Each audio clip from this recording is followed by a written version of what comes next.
Box to Box Media Network. Lisir wangi sliramu tumaking sirno ojo tangingkanmu guling awas jo ngetoro aku lagi bang wingo yen setan kang tak utusi dadya sembarang ojo layu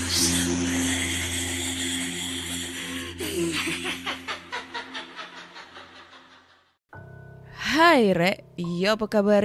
Ketemu lagi dengan aku si Ana di podcast kisah horor.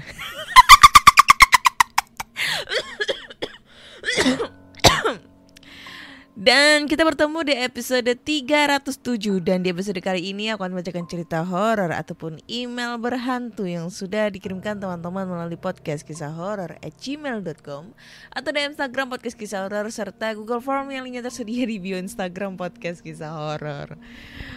Banyak banget yang request ya. Ketawanya mana lagi Kak? Ketawanya mana lagi? Ini udah mulai tenggorokan udah mulai kering-kering gitu ya. Surabaya udah panas banget ini. Jadi kayak udah gak kuat lagi mau ketawa-ketawa kayak gitu guys. Jadi langsung aja kita bacakan cerita horor yang sudah masuk ya. Karena udah banyak banget yang pada protes. Jadi hayu guys, kita bacakan 3 cerita kemungkinan kalau cukup waktunya. Dan cerita pertama kali ini datang dari siapa ini? Oke. Ini datang dari Imron. Judulnya adalah sosok nenek tua menyeramkan di mes pabrik Subang. Oke. Hai Kak Ana, perkenalkan nama aku Imron. Jadi kali ini itu aku pengen bercerita tentang pengalaman teman aku pada saat ketemu nenek tua di mes pabriknya di daerah Subang. Nah kali ini kita manggilnya itu si Rara. Jadi Rara ini gadis berusia 23 tahun asal Majalengka. Namun sudah 1,5 tahun Rara bekerja menjadi staf admin di sebuah pabrik di wilayah Kabupaten Subang. Dia itu gak menyangka selama bekerja di Subang akan mengalami cerita horor dalam hidupnya. Nah karena rumahnya ini cukup jauh, jadi dia mengharuskan untuk tinggal di sebuah mes yang disiapkan perusahaan. Dari mes hingga pabrik jaraknya cukup dekat, hanya memakan waktu sekitar 5 menit. Menurut Rara, bangunan tempatnya bekerja ini hampir 80% merupakan bangunan lama. Tepatnya bangunan peninggalan kolonial Belanda. Termasuk mes karyawan yang Rara tinggali bersama beberapa karyawan. Sudah pasti bangunan tua seperti itu sangat kental dengan mistis. Bahkan hampir setiap bulannya ada saja karyawan yang mengalami kesurupan. Warga setempat pun sudah tidak asing lagi dengan penampakan demi penampakan di sekitar pabrik dan mes. Di mes itu Rara tinggal bersama 8 orang karyawan lainnya. Kesemua karyawan yang tinggal di mes semuanya wanita. Selain 8 orang karyawan itu ada juga seorang pria setengah baya yang bertugas sebagai penjaga malam. Mereka memanggilnya Mang Nono. Nah, sejak memutuskan tinggal di mes, Rara ini kerap mendengar cerita-cerita horor yang terjadi di sekitar pabrik dan mes tempatnya tinggal. Namun dia ini berusaha nggak menanggapinya. Maklum, dia ini cuma fokus bekerja tanpa dipusingkan hal-hal mistis. Jadi sebenarnya dia ini agak-agak skeptis gitulah Kak, tidak percaya tentang hal-hal mistis. Hingga suatu hari, tepatnya akhir bulan, dia bersama para karyawan lainnya ini diminta lembur. Sementara jam kerja normalnya hanya hingga pukul 5 sore. Saat itu Sabtu pagi, waktunya menunjukkan pukul 7.30. Rara dan beberapa karyawan lainnya hendak berangkat ke pabrik. Tepat di depan mes, Rara dihentikan sama Mang Nono. "Neng, Mang Nono malam ini mau izin tidak jaga malam karena ada keperluan," ujar Mang Nono kepada Rara. Nggak berpikir panjang, Rara pun mengiyakan ucapan Mang Nono. Di kesempatan itu, Mang Nono sempat mengingatkan Rara dan karyawan lainnya untuk berhati-hati saat malam tiba. Mereka diminta untuk tidak bersikap aneh atau hal-hal yang mengundang kegaduhan. Jika ada hal-hal aneh, para karyawan diminta tidak menghiraukannya dan memperbanyakkan bacaan-bacaan doa. Nah, mendengar perkataan Mang Nono ini, Rara itu sedikit merinding sebenarnya. Namun dia berusaha membuang pikirannya dan kembali fokus pada pekerjaannya. Singkat cerita, Rara dan teman-temannya ini berangkat ke pabrik. Mereka beraktivitas seperti biasa. Sore menjelang, Rara yang harusnya sudah pulang, kali ini harus lembur. Hingga akhirnya waktu menunjukkan pukul 9 malam. Rara dan karyawan lainnya ini siap-siap bergegas pulang. Namun Rara karena masih ada pekerjaan yang harus dirapikan, ia harus pulang agak terlambat. Jadinya dia harus pulang seorang diri. Kaki Rara pun melangkah. Ia secara perlahan pulang ke mes. Suasana pabrik saat itu sudah sepi. Nampak hanya 2 orang satpam yang sedang bertugas. Melewati gerbang utama pabrik, suasana makin sepi. Hanya diterangi temarang lampu-lampu jalan. Rara berusaha terus melangkah. Tiba-tiba ia merasa ada sosok bayangan hitam yang mengikutinya. Namun saat menengok ke belakang, sosok itu tidak ada. Rara pikir itu hanya pikirannya yang mulai merasakan takut. Tak lama kemudian, Rara pun sampai di mes. Ia kemudian bergegas bersih-bersih diri dan berganti pakaian. Lalu ia makan malam sambil menonton TV di ruang tengah. Suasana mes malam itu benar-benar sepi. Dan Rara baru ingat bahwa malam itu Mang Nono tidak jaga malam. Sementara sebagian karyawan pulang karena besoknya bertepatan dengan hari Minggu. Mereka libur kerja. Jadi hanya 3 orang karyawan lagi yang memutuskan untuk tidur di mes. Malam semakin larut. Tak terasa waktu menunjukkan pukul 22:30. Karyawan lain terlihat sudah tidur di kamarnya masing-masing. Sementara Rara terlihat masih asik menonton TV. Saat sedang asik nonton TV, tiba-tiba Rara dikejutkan pintu kamar tamu yang terbuka sendiri. Rara pikir hal itu karena tertiup hembusan angin yang malam itu memang agak kencang. Ia berusaha menutupnya kembali lalu menguncinya agar tidak terbuka lagi. Rara mulai merasakan ngantuk. Ia lalu mematikan TV dan bergegas ke kamar untuk beristirahat. Tak lama kemudian Rara pun tertidur pulas. Lalu saat waktu menunjukkan pukul 1 dini hari, Rara dikagetkan dengan suara anak ayam. Nah, suara anak ayam itu seperti datang dari arah balik jendela kamarnya. Rara pikir itu anak ayam siapa malam-malam bersuara. Gak ada yang bisa diperbuat Rara untuk menghentikan suara anak ayam itu. Rasa ngantuknya pun menjadi terganggu karena kegaduhan anak ayam itu. Saat itu Rara hanya bisa melihat ke arah jendela. Saat itulah Rara dikagetkan dengan bayangan hitam yang melintas di celah-celah jendela. Ia pikir ada seseorang di luar mes sedang mengintip. Rara pun memberanikan diri bertanya. "Hei, itu siapa di luar?" ucap Rara. Namun gak ada jawaban apapun dari luar mes. Belum lagi rasa takutnya hilang. Tiba-tiba gorden jendela kamar Rara ini bergerak-gerak seperti ada yang menarik. Dan benar saja, saat gordennya terangkat ke atas, terlihat jelas oleh Rara sosok perempuan tinggi mengenakan pakaian serba putih dengan rambut panjang terurai. Dengan penuh ketakutan, Rara mencoba menenangkan diri, lalu ia melihat ke sosok perempuan tersebut. Betapa kaget saat Rara memandang ke arah wajahnya. Ternyata seorang nenek-nenek tua. Matanya melotot seperti sedang marah. Setahu Rara, di lingkungan mes tidak ada nenek-nenek dengan postur seperti yang ia lihat ini.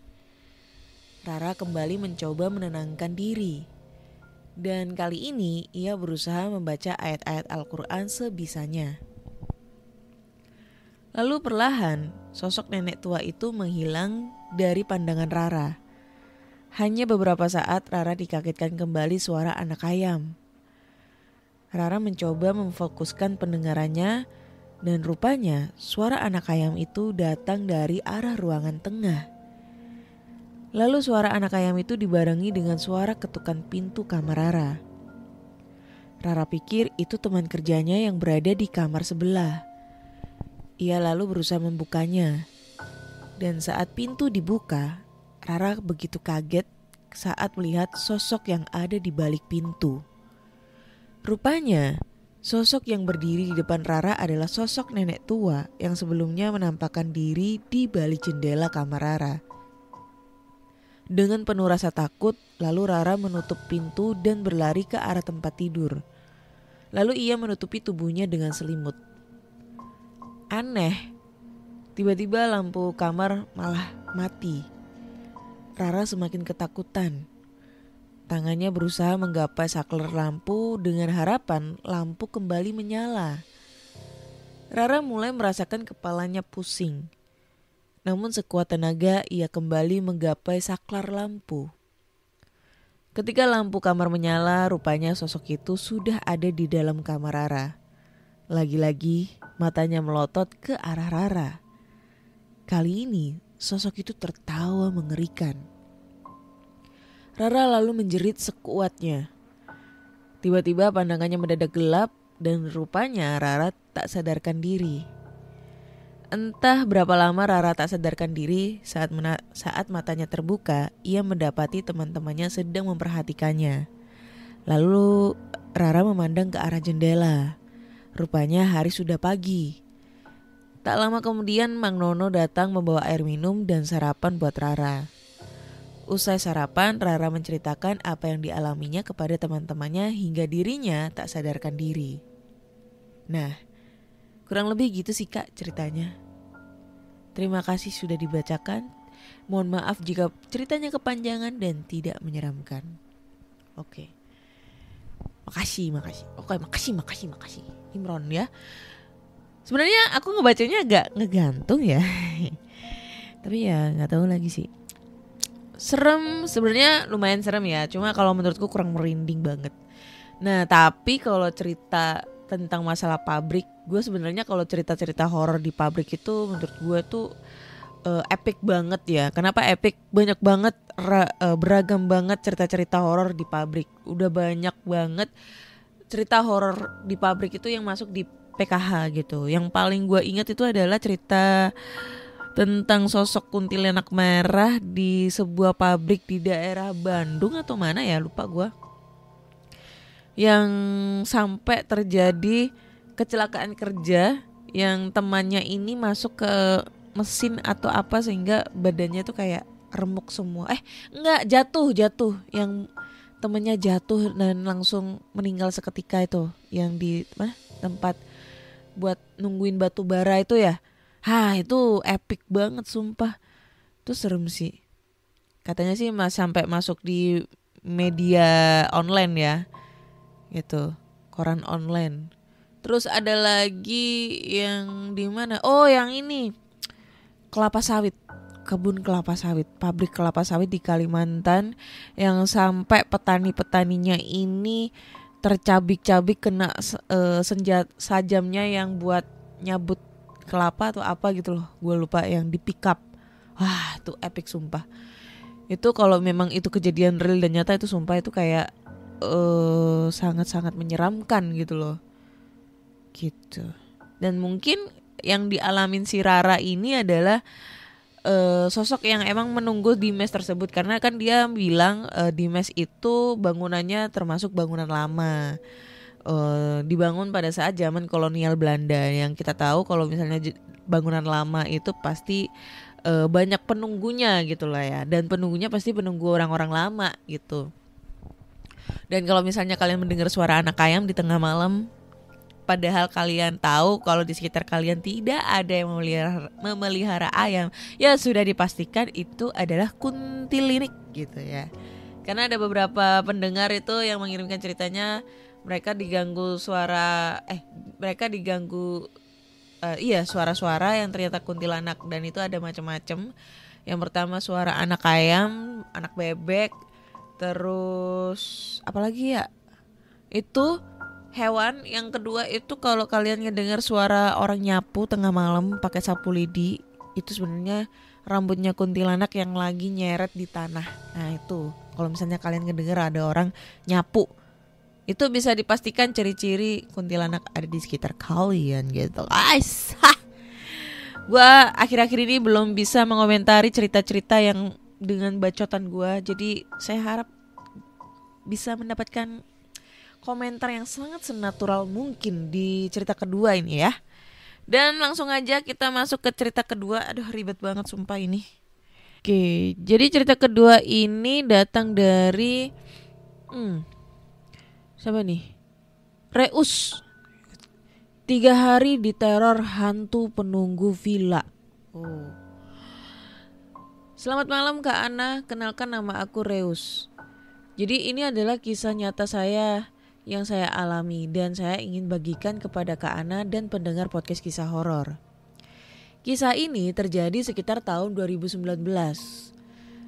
Nah, pekerjaan sehari-hari saya sebagai pemborong bangunan atau kontraktor kecil-kecilan lah. Banyak sekali proyek yang pernah saya kerjakan, mulai bangun rumah, renovasi, dan lain-lain. Tentunya banyak kisah misteri saat mengerjakan renovasi sebuah bangunan. Hari itu saya dapat telepon dari salah satu klien. Sebut saja namanya Bu Retno. Sudah berlangganan jasa renovasi saya sejak 3 tahun yang lalu. Mas, bisa minta tolong renovkan villa saya di Kota Batu. Gak banyak kok, paling 3 harian selesai. Siap Bu. Oke, sekalian ajak tukang ke sana ya. Nah, hari pertama, saya masih ingat betul hari itu hari Kamis.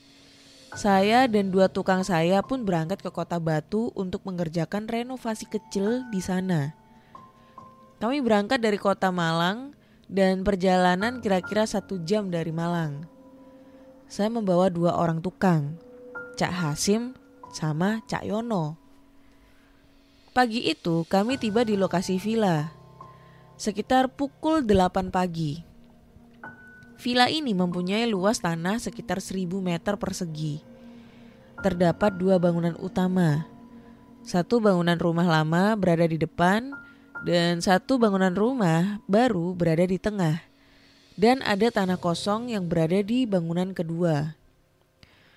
Seperti biasa, sesuai instruksi dari Bu Retno, kami pun mengerjakan renovasi yang diinginkan oleh Bu Retno. Kebetulan villa itu memang sering kosong. Hanya sesekali ada tukang bersih-bersih yang membersihkan halaman dan rumah. Pagi itu kami ditemani Bi Sum, orang yang bertugas membawa kunci ketika ada tamu. Mas, nanti mau tidur di rumah depan apa belakang? Tanya Bi Sum. Di rumah depan saja Bi, sungkan saya soalnya rumah belakang kan bangunan baru. Kami tidur di rumah lama saja. Setelah kami kerja hingga pukul 4 sore, saatnya kami istirahat. Dan rencana kami hari Sabtu itu udah harus selesai. Sekitar habis Isya, entah mengapa kabut dan gerimis mulai turun. Suasana sekitar villa sangat sunyi. Sesekali pengendara motor saja yang lewat. Kami memutuskan untuk tidur rame-rame di ruang tamu di rumah depan yang lama. Mas, kita tidur rame-rame aja di depan TV. Ini kasurnya aku pindah ke depan saja ya. kata Cak Hasim. Nah kebetulan Cak Hasim ini agak penakut, jadi kami ikuti sajalah kemauannya. Cak Yono yang dari pagi kelihatan capek mulai tidur duluan. Saya dan Cak Hasim saja yang ngobrol di depan TV sambil tiduran. Suasana sangat sunyi dan hening. Kabut pun kelihatan tebal di luar jendela. Dan keanehan pun mulai terjadi. Saat pukul 12 malam, kebetulan hari ini malam Jumat. Kulihat Cak Hasim sudah terlelap. TV tetap menyala. Aku yang mulai ngerasa agak gak enak, tiba-tiba terdengar suara seperti pukulan bambu yang berirama di luar area rumah. Tak tik tuk, tak tik tuk. Lama-kelamaan suara itu makin jelas mendekati rumah. Tak tik tuk, tak tik tuk. Ya pokoknya bunyinya kayak gitu deh, terus-terusan. Nah badanku mulai gemeter. Kututupi wajahku dengan sarung. Suara itu cukup mengganggu kami dan kira-kira hampir setengah jam. Dan puncaknya ada lemparan botol bekas kopi instan kami yang sebelumnya aku taruh di atas lemari es. Botol itu sengaja dilemparkan ke arah dekat TV kami yang menyala. Anjir. Aku semakin gemetar. Nah lucunya kulihat Cak Hasim ternyata terbangun. Kami saling berpandangan sambil ketakutan. Kemudian tiba-tiba ada satu botol lagi dilempar ke arah kami. Sekitar pukul 3 dalam kondisi tidur ayam yang sama sekali gak pulas, tiba-tiba lampu kamar yang sebelumnya mati nyala sendiri, kemudian mati sendiri.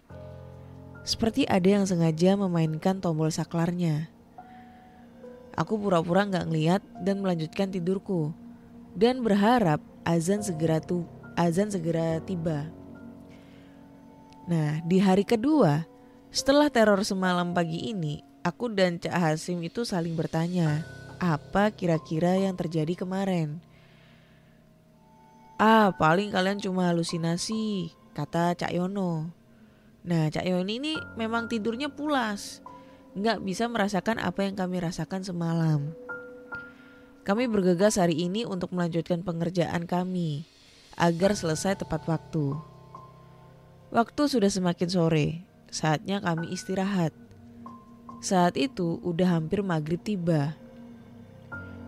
Mas, keran air di belakang rumah baru kok menyala, kata Cak Yono. Paling tadi Cak Hasim yang nyalakan, lupa gak dimatikan ya Cak. Matikan saja kerannya Cak, eman airnya.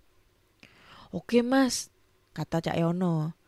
Nah Cak Yono ini pun bergegas mematikan keran air di belakang rumah baru. 2 menit kemudian Cak Yono ini berlari ke arahku sambil terengah-engah. Mas,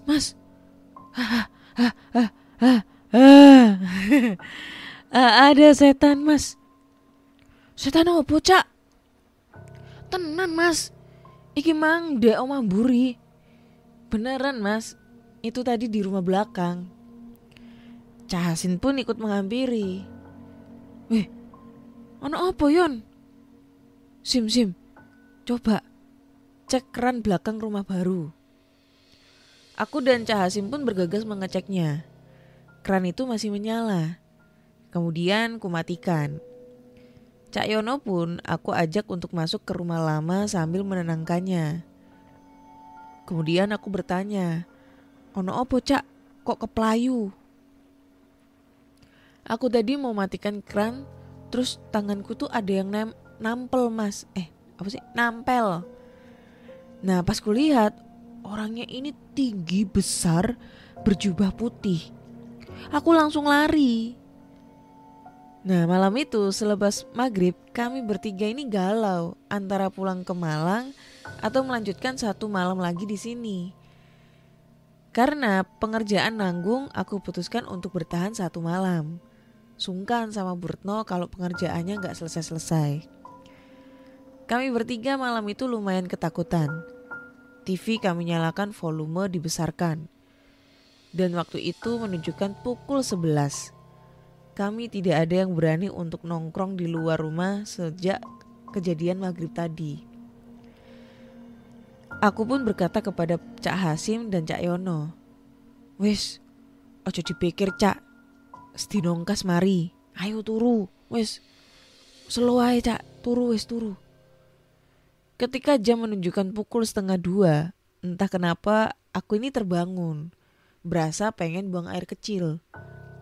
Sialnya, kamar mandi pun itu berada di belakang.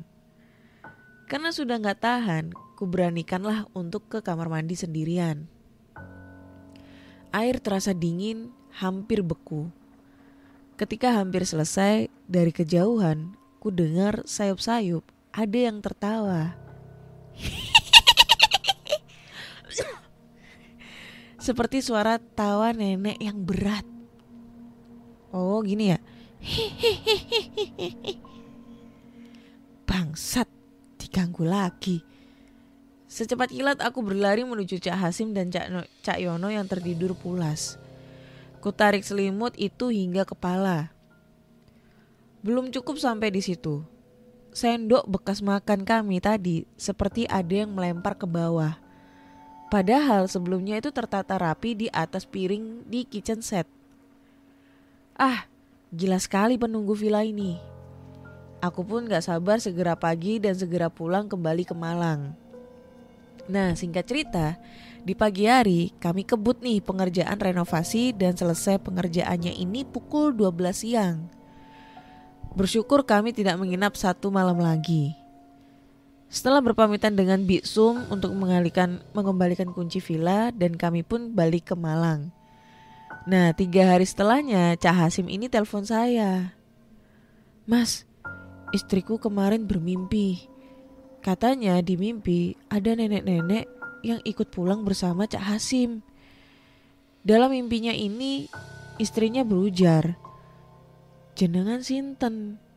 Niki sanes rumahin jenengan. Kamu siapa? Ini bukan rumah kamu. Jenengan balik mawon. Kamu pulang saja," gitu. Sebelum mimpi itu, Cak Hasim sempat demam 2 hari sepulangnya kami dari Villa Batu. Dan kabarnya di malam terakhir Cak Yono sempat terbangun dan tak sengaja melihat dari luar jendela ada sosok nenek-nenek duduk di kursi goyang rumah villa yang baru. Benar-benar pengalaman 3 hari yang menyeramkan. Sekian cerita dari saya Kak, terima kasih sudah dibacakan. Mohon maaf jika ceritanya kurang seram atau mungkin penulisannya yang tidak jelas. Oke. Thank you Reus. Siapa sih tadi namanya? Susah banget sih. Reus untuk ceritanya pengalaman waktu renovasi villa di Kota Batu. Anjay.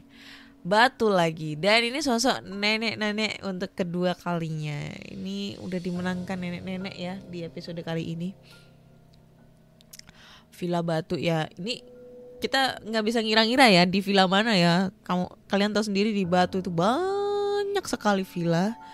Gue udah pernah nginep di villa di daerah Songgoriti, di daerah deket alun-alun. Ada yang villa di perumahan, ada villa yang memang view-nya itu sawah-sawah gitu ya. Nah, kalau aku ibaratnya tuh kayak membayangkan lokasinya ini kayaknya villanya udah luas banget.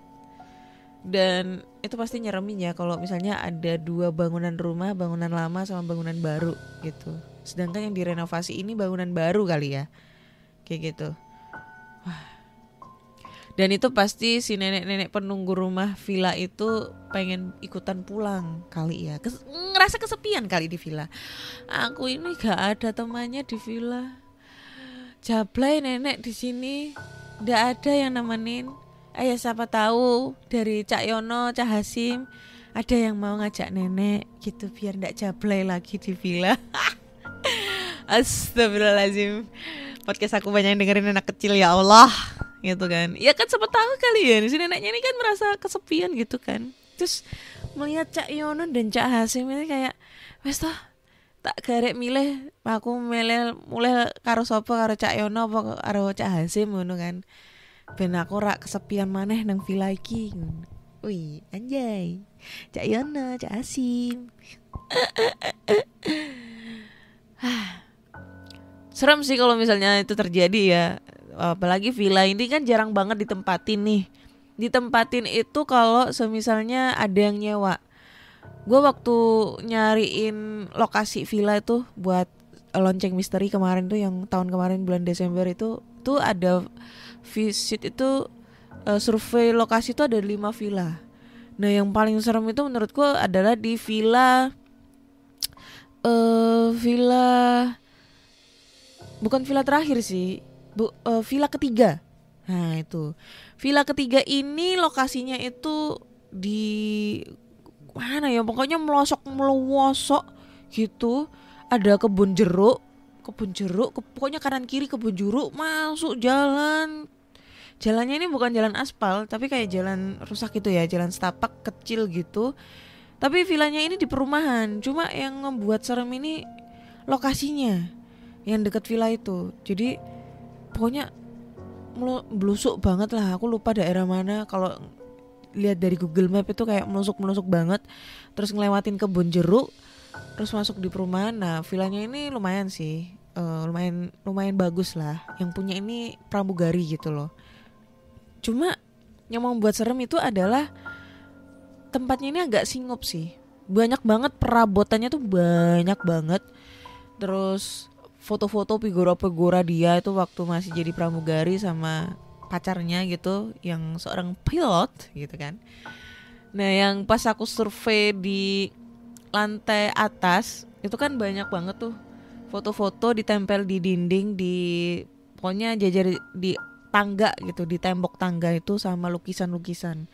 Itu gue survei nyampe sana itu sekitar mau maghrib, ya sekitar jam 5 sore lah. Nah itu kan ditinggal tuh sama pemilik villanya kemana gitu loh, cari minum atau apa gitu. Terus gue kan survei di situ, kebetulan aku ngajak ponakanku kan, ya udahlah aku lihat-lihat dulu. Nah pas gue lihat, mungkin aku agak halu gitu ya, tersuges apa gitu. Jadi pas gue ngelihat lukisan yang ada di tembok di tangga itu, kayak gue ngerasa matanya ini ikutan ngelirik. Karena kalau kalian tahu lukisannya itu apa, lukisannya itu gambarnya cewek penari dari Bali, tari pendet. Nah kalian tahu dengan posisinya, posenya yang sedang menari, terus tangannya itu nyengklak ya kayak penari Bali gitulah. Terus kalian tahu kan ciri khasnya cewek penari Bali itu apa? Matanya kan ngelirik tajam. Nah matanya itu dibikin ngelirik tajam ke kanan, kalau nggak salah itu. Pokoknya dibikin ngelirik tajam ke satu sudut. Nah pas aku lewat naik ke tangga itu, kayak matanya itu ngikutin kita naik ke atas. Mungkin gue terlalu halu kali ya, karena serem banget ngeliat lukisannya. Cuma kalau di posisi itu, gue nginep di situ dan sendirian, terus posisi banyak banget lukisan kayak gitu. Apalagi katanya sih dia jarang banget nempatin itu villa kalau nggak lagi libur kerja. Itu kayaknya serem banget. Dengan lokasi tempatnya itu deket kebun jeruk. Wah, kalau malam kabutnya tebel. Kalau hujan, tambah serem. Gue lupa nama villanya, nanti coba gue cari-cari di Google sih. Soalnya dulu waktu itu gue dapetnya juga di Google gitu kan. Gitu guys. Oke, kayaknya cukup sekian dulu untuk episode kali ini. Udah 2 cerita dan ternyata udah 33 menit gue menemani kalian semua. So buat teman-teman semua, kalau kalian punya cerita horor nih tentang seputar pernenek-nenekan, nenek gayung, nenek bongkok, nenek apa gitu kan, nenek kabayan, upin ipin dong, kalian bisa langsung aja kirim cerita kalian ke podcastkisahhoror@gmail.com atau ada Instagram podcast kisah horor atau Google Form yang linknya tersedia di bio Instagram podcast kisah horor. Jangan lupa dengerin podcast kisah horor di Spotify, Apple Podcast, Noise, dan aplikasi podcast platform podcast kesayangan kalian. Subscribe dan jangan lupa kasih rating bintang 5 untuk podcast kisah horor di Spotify gitu. Dan buat kalian semua yang pengen beliin Mbak Kunti daster baru ya, dasternya kakak, daster polkadot, daster bunga-bunganya, kalian bisa langsung aja nyawer-nyawer nih kita, aku dan Mbak Kunti di Saweria. Nah linknya itu ada di Linktree di bio Instagram podcast kisah horor. Nah tinggal klik aja Linktree-nya di situ, nanti di situ ada opsinya mau masuk di channel YouTube, oke, jangan lupa subscribe. Mau masuk di Saweria tinggal diklik, masukkan nominalnya, oke. Mau masuk di TikTok, oke. Tapi TikTok udah gak begitu aktif karena ya tidak ada device untuk merekam. Tapi kayaknya gue mau berusaha untuk bikin akun konten TikTok. Mau masuk di podcastnya juga bisa guys ya, semuanya bisa dan tersedia di situ semua, oke. Dan akhirnya saya Ana undur diri. Kok udah lupa ya, udah lama gak pernah ke podcast, lupa akhirnya. Terima kasih sudah mendengarkan podcast kisah horor. Bye-bye.